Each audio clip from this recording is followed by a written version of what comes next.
nuevamente por tener yo la oportunidad de estar en este importantísimo medio de comunicación y sobre todo en este programa que tiene una audiencia trascendente en la ciudad de Loja.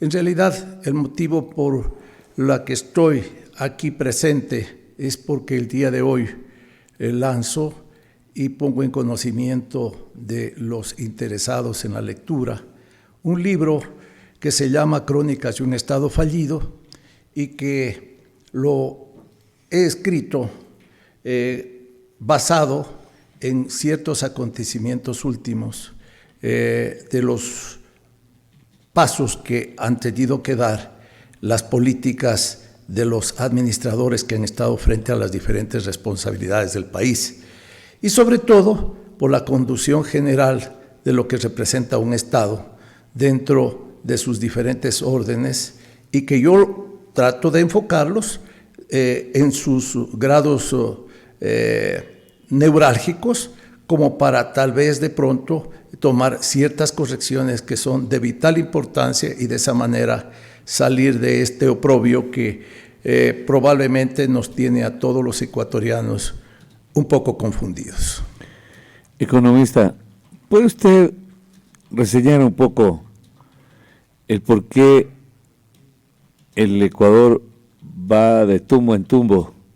Pero quiero hacerle notar una cosa para que usted, con la experiencia y con la inteligencia, nos pudiera un poco procesar lo que le voy a decir. Antiguamente, este país, cuando no tenía petróleo, era un país agroexportador, agroproductor o agropecuario.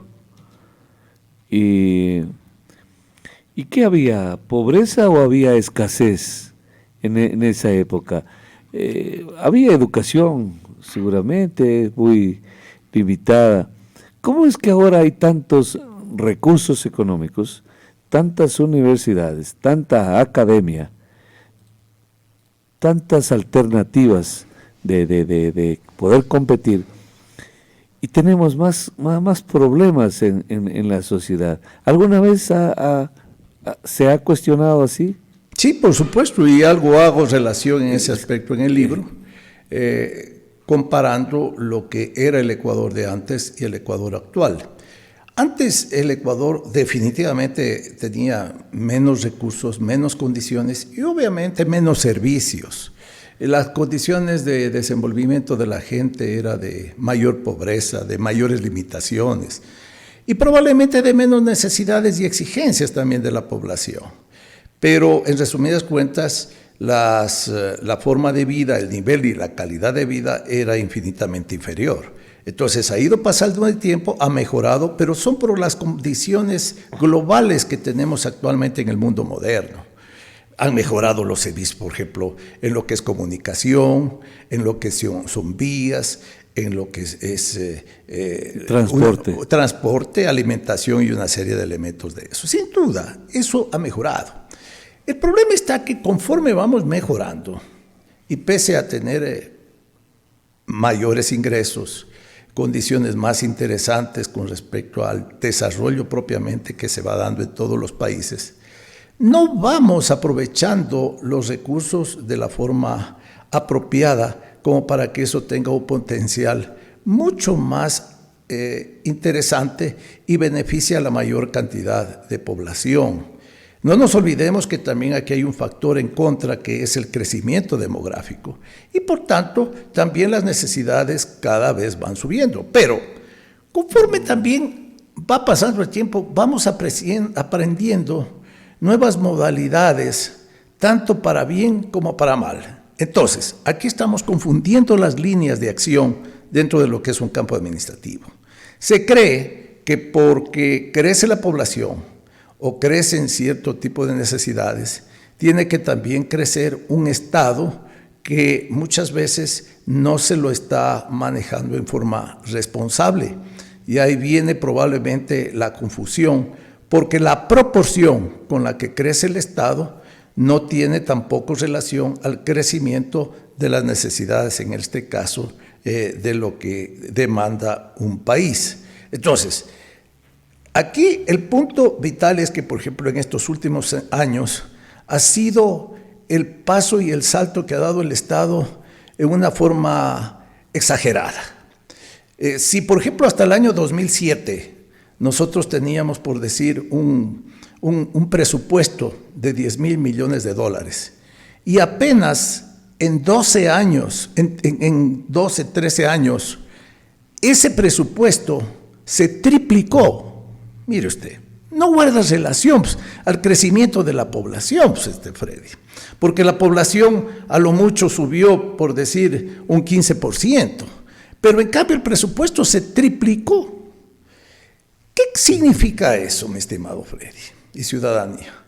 Que entonces los gastos estatales, ¿no?, fueron a una inversión que supuestamente debería ser 3 veces mejor de lo que era hace esos 12 o 13 años de los que estamos hablando.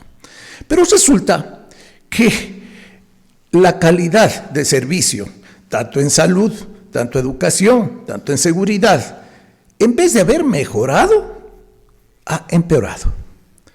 Ahí es cuando nosotros ponemos el dedo en la llaga y decimos que la última administración, por lo menos de los últimos años, no ha sido la que realmente merecía este país, que después de tener ingentes recursos económicos, por las alzas de precio de petróleo, por los aumentos y mejor sistema de recaudación tributaria, podíamos haber hecho una obra efectiva que este momento estuviera al servicio de toda la población y no nos estuviéramos quejando en estas áreas como es el tema médico y como es el servicio de educación y como es en este caso los servicios de seguridad.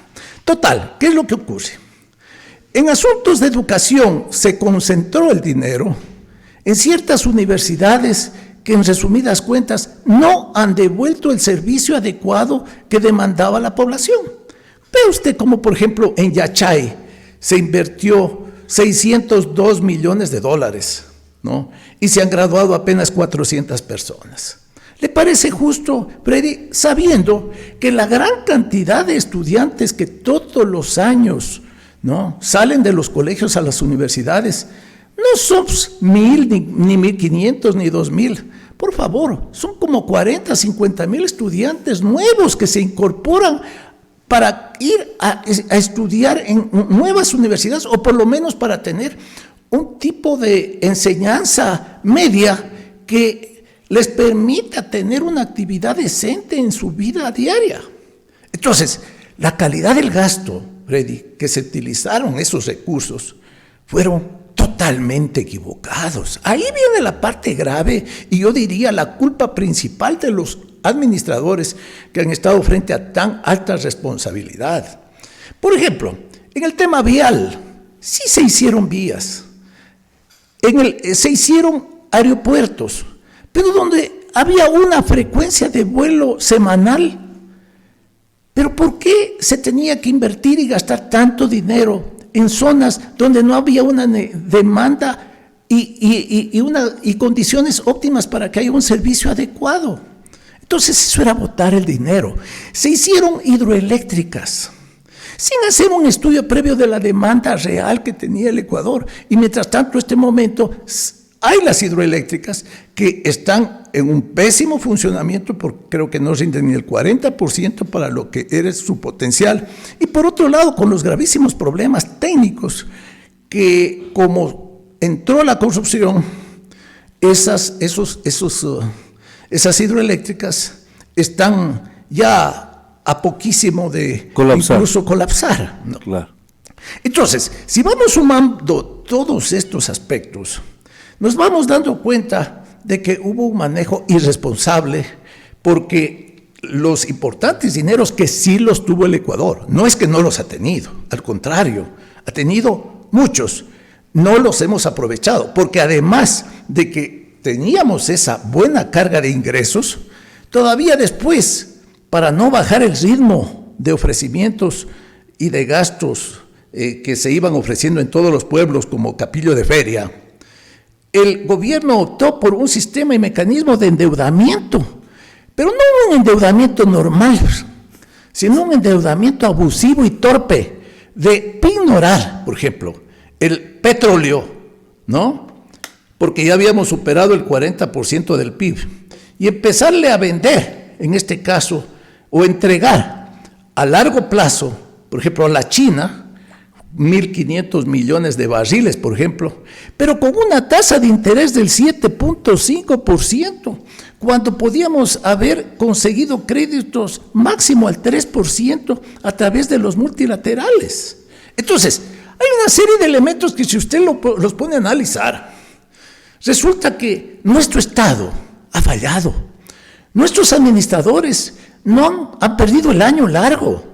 Y con un componente que es evidente, porque en este momento hay todavía los juicios que se están descubriendo y que se los va, digamos, encontrando, ¿no? Donde todos estos administradores, directa o indirectamente, han tenido mucho que ver, en este caso, en los actos de corrupción, que realmente ya al país lo tienen realmente intranquilo, ¿no?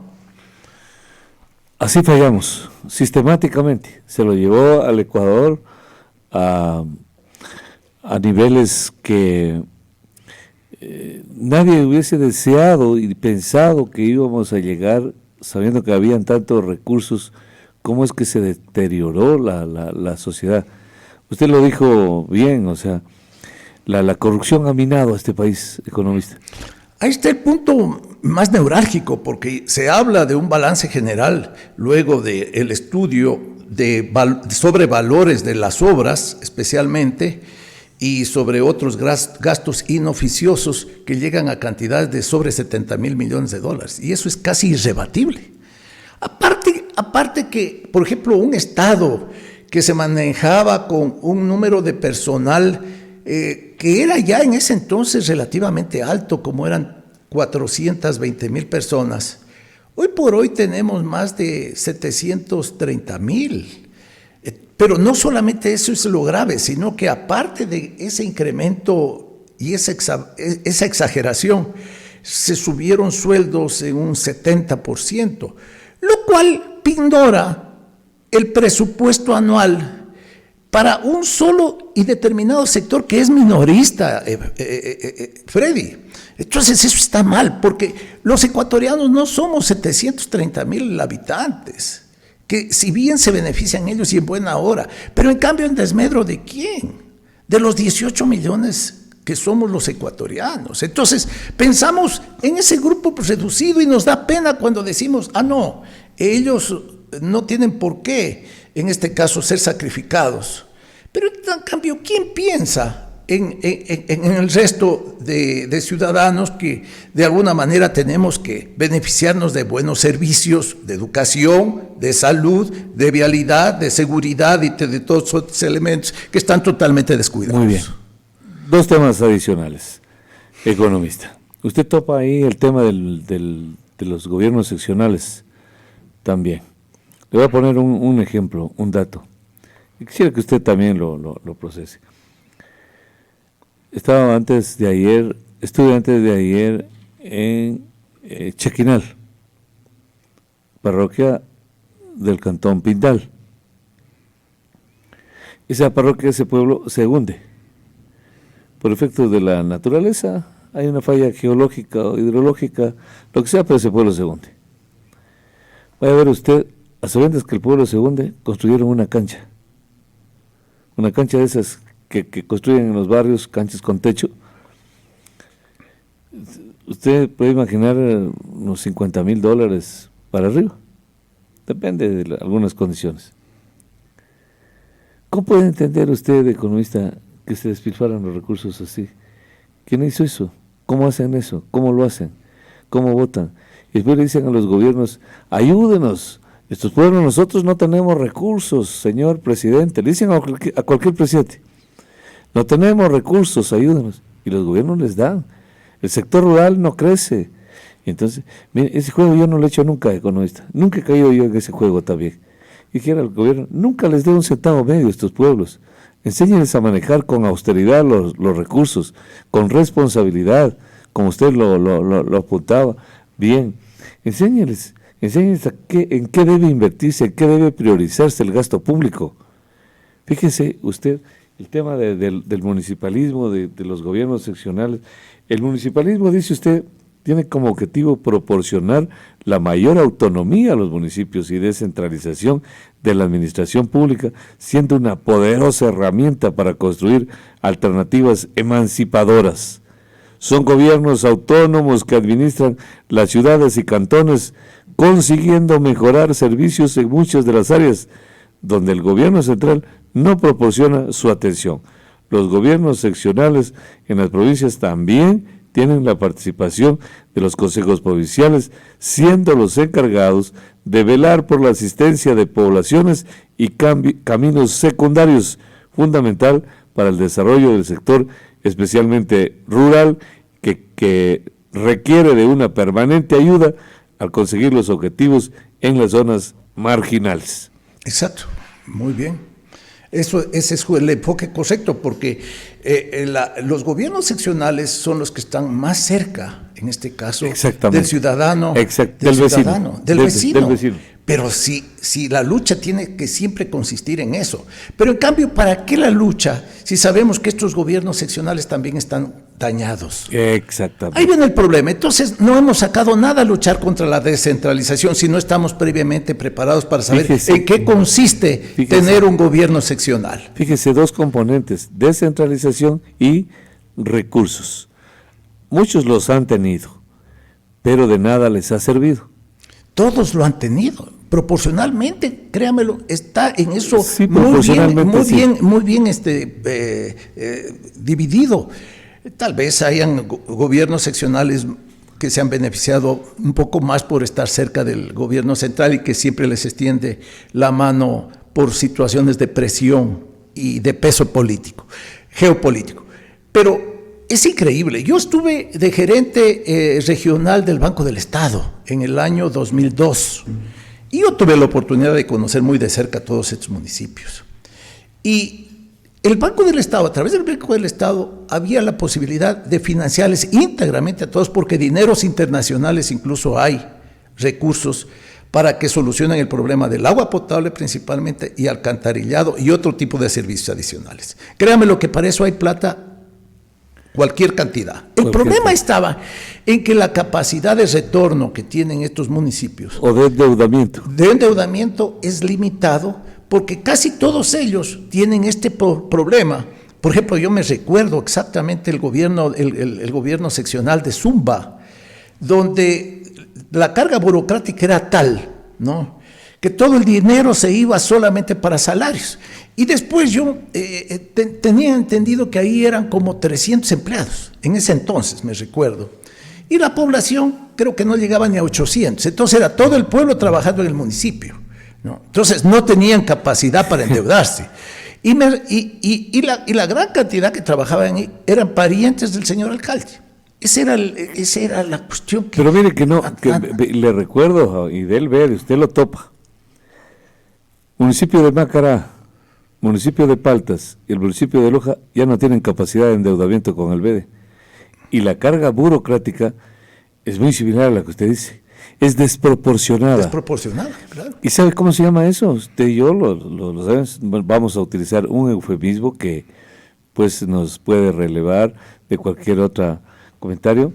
Clientelismo político. Natural, así es. Esa es la palabra. Porque todo candidato que gana quiere ir llevando a su gente, que está bien para que vayan a los puestos de confianza, pero en cambio no, acá el problema está en que tiene que llevar y meterlos a como dé lugar, inicialmente con contratos y después ya les dan nombramiento. Claro. Entonces esa gente ya se quedó allí. Se quedó allí. Clientelismo político en Loja es de la vida real, lo que le voy a decir. Parejas jóvenes que entraron a trabajar en el municipio, pero jóvenes, quizá con un niño, ni siquiera al jardín todavía. Esos padres y los hijos ya están trabajando en el municipio. Es ya casi un hereditario. Es casi como una dinastía ahí, una cosa así, algo que usted no puede. O ¿qué más? A ver, hay una persona en la línea.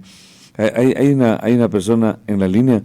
Buenos días, 725-400, le escuchamos. Adelante.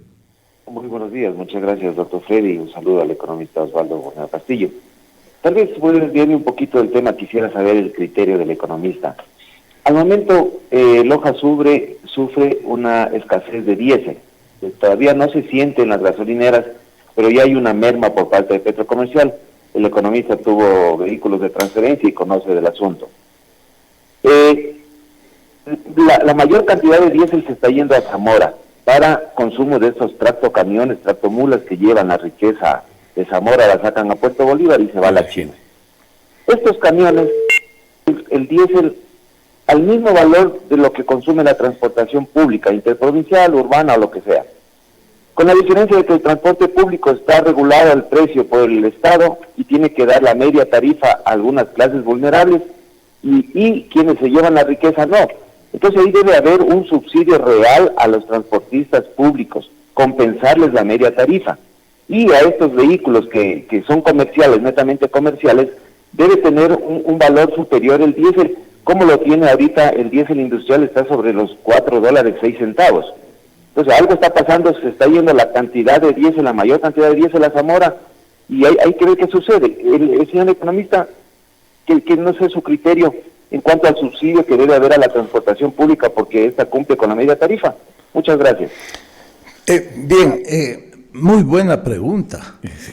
Excelente. Y yo creo que tocó algo en el libro referente a un asunto que es sumamente delicado y que está volviéndose un problema serio para la región sur del país, como es la afectación a las provincias del Oro, Loja y Zamora Chinchipe, donde la explotación minera, en este caso del cobre, está dando lugar en este caso para que los tractocamiones usen la vialidad que nos ha costado tanto trabajo obtenerla, para que prácticamente un número de por lo menos 70, 80 vehículos diarios con cargas pesadas de sobre 40 toneladas vayan movilizando en bruto el cobre. La tierra. Que es el producto de lo que simplemente explotan allá en Zamora esta empresa china, ¿no es cierto? Ecuacorriente, si no me equivoco, es el nombre. Economista, déjeme superar esta última llamada telefónica, Encantado. porque no nos alcanza el Encantado. tiempo. Buenos días, le escuchamos, adelante. Sí, buenos días, doctor. Sí, discúlpeme que le interrumpa y buenos días al economista Osvaldo Borneo, Vicente Flores Torres de Saluda. Primeramente quiero felicitarlo al economista Osvaldo por esta maravillosa y gran obra escrita por él. Yo creo que nos va a servir de mucho para analizar los diferentes temas que hay en el país.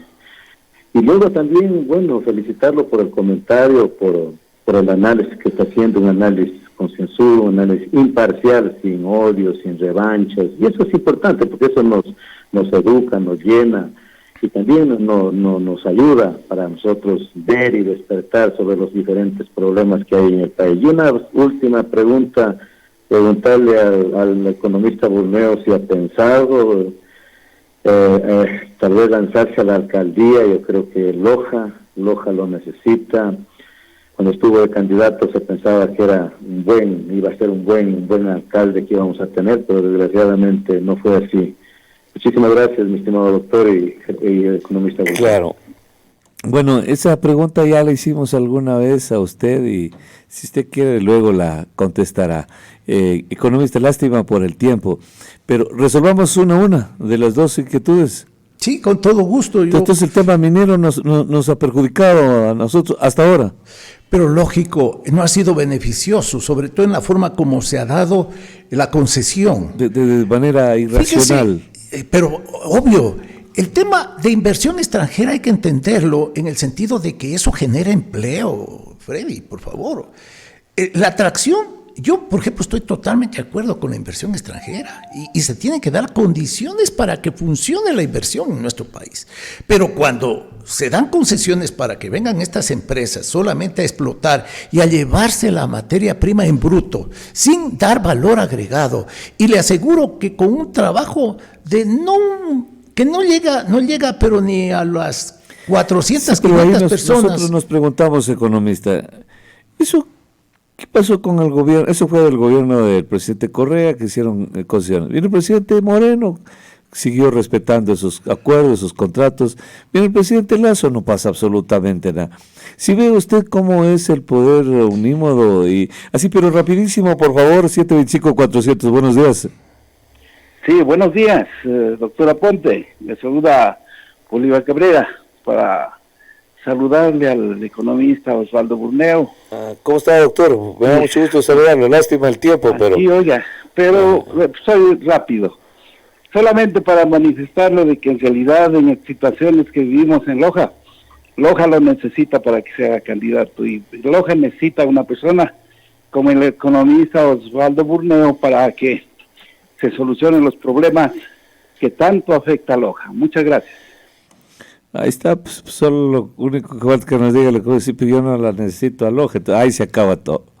Loja lo necesita, pero esperemos que él también diga, yo también la necesito. No, hombre, usted es querendón de la tierra, yo lo sé, lo conozco, usted es querendón de la tierra, no sé si le contesta a sus amigos algún rato, puede ser, porque está Loja en la orfandad, es cierto, vimos un vendaval aquí, es un abandono que nadie lo puede explicar. Muchas gracias, realmente son muestras de cariño de parte de buenas personas y amigos como Vicente y el último amigo. El doctor Bolívar Cabrera. El doctor Bolívar, que también es mi buen amigo, les agradezco su llamada tan gentil y generosa y esas expresiones de afecto que han mostrado en estos momentos.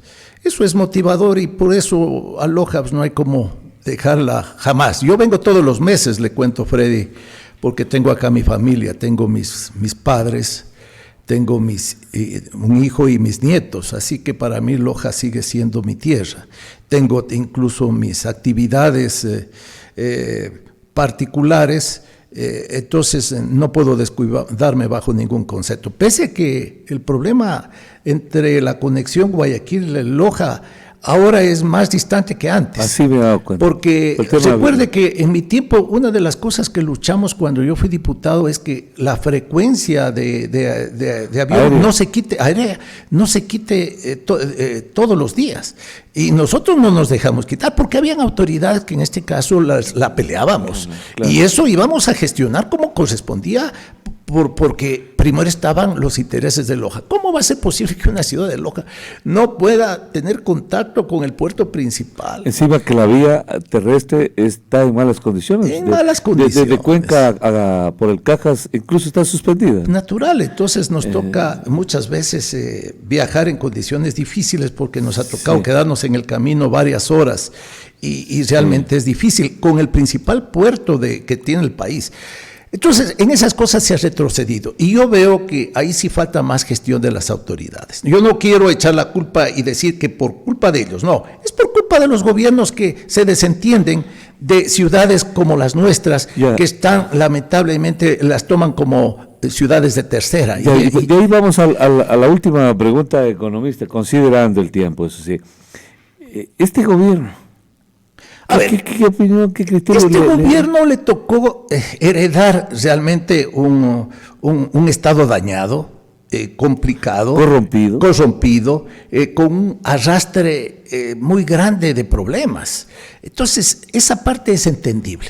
Pero por otro lado, yo veo que este gobierno está actuando con mucha lentitud y parsimonia en determinados asuntos, ¿no? Entonces, y por otro lado, tiene muchas contradicciones, porque lo que ha ofrecido no lo ha cumplido. Y eso es devastador para un gobierno. Esa confianza que nosotros le hemos tenido a este gobierno, como que ejemplo, la empezamos a perder. Como por ejemplo, ¿cuál fue la más importante? La de descorreizar, la de enfrentar la corrupción. Sobre eso no ha hecho nada. Nada, cero política. Cero, y más bien nos defraudó tremendamente con esta cuestión de permitir que, por ejemplo, el señor Glass, a través de un asunto de medida sustitutiva como es el habeas corpus, pueda salir como Pedro en su casa. Con mucha facilidad. Yo, por ejemplo, de gobernante, me caía, pero no dejaba salir a una persona que había sido para el país nefasta. Ese era el punto. O se caía o salía. Pero lógico, yo como presidente me ponía al frente de eso y no permitía y me iba sobre una decisión de un juez de tercera que tomó una decisión de un habeas corpus de sacar a un señor que era el símbolo principal de la corrupción del país. Entonces, fíjese, son cosas que cayeron muy mal en el Ecuador. Entonces, la gente, ¿qué pasa? Toda esa confianza Se desalienta. Empieza a desalentar. Ahora, recuperar esa confianza es la difícil. Verbo y gracia de eso es que cuando el señor Lasso tuvo la oportunidad incluso de llamar a la muerte cruzada, que la ganaba porque la Asamblea realmente estaba dando demostraciones de deficiencia y sobre todo de anarquía absoluta, ese momento era el adecuado para arreglar la casa, pero dejó pasar esa oportunidad. Y hoy por hoy ya es imposible, porque si llama a una consulta la va a perder. La va a perder, claro. Natural. Entonces, todas esas cosas son cuestionables. Yo no digo que el señor Lasso es un hombre que le está haciendo daño al país. No, lo que ocurre es que la forma como está gobernando... Podríamos decir que no es un gobierno antipopular, solo es un gobierno impopular todavía. Exacto. Y con un agravante de que es un gobierno que yo diría no está tomando el toro por los cuernos para enfrentar los problemas de fondo que la gente en definitiva quiere ya empezarlos a sentir. Esto de, por ejemplo, descorreizar, esto, por ejemplo, de haber puesto impuestos a mansalva y no retribuir en la forma oportuna y apropiada y ya en acciones efectivas, realmente como que está dejando mucho que desear. Esto de haber ofrecido, por ejemplo, de quitar cierto tipo de servicios como la venta de un avión, de los canales de televisión, de tener instituciones que en resumidas cuentas no tienen nada que hacer dentro del Estado y que está actuando con total y absoluta lentitud, también deja mucho que hablar. Entonces, hay muchos factores, en resumidas cuentas, que sacado en conclusión, diríamos, está yéndose por un camino equivocado. Más allá de que está abriendo frentes de pelea sin ton ni son con determinadas personas, que más bien lo único que pasa es complicar su vida política para su gobernanza de aquí en adelante. Exactamente. Abre muchos frentes gratuitamente. Bueno, usted se refiere a la pelea con el Bigotes. Diríamos que hasta ahí estaba justificado porque el señor también quiso manejarlo y podríamos decir que hasta ahí estuvo justificado. Pero luego de eso ha ido abriendo más frentes sin mayor sentido y sin una razón de peso. Sin mayor estrategia. Claro, qué interesante, pero entonces ya sabemos que viene cada mes, podríamos aprovecharlo cada vez que viene, cada mes, para conversar. Nos vamos a despedir, lo dejo para reiterar la invitación al lanzamiento de la obra. Sí, están invitados, por favor. Es el día de hoy en el Museo del Banco Central, es la presentación de esta obra, este libro que, a Dios gracias, es de circulación nacional, ya se ha enviado a las librerías nacionales como La Española, Mr. Book, Rayuela, que me lo han pedido, porque tiene muy buena aceptación, ya lo han leído y ven que tiene condiciones interesantes para ser comercializado a nivel nacional.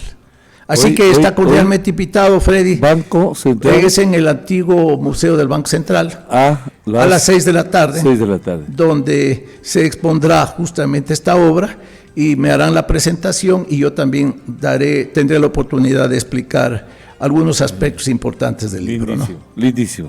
Que le vaya muy bien, economista. Es extraordinaria obra, que es un aporte. Es un aporte, una obra literaria, es un aporte, entiendo, para el conocimiento, el robustecimiento de la política ecuatoriana.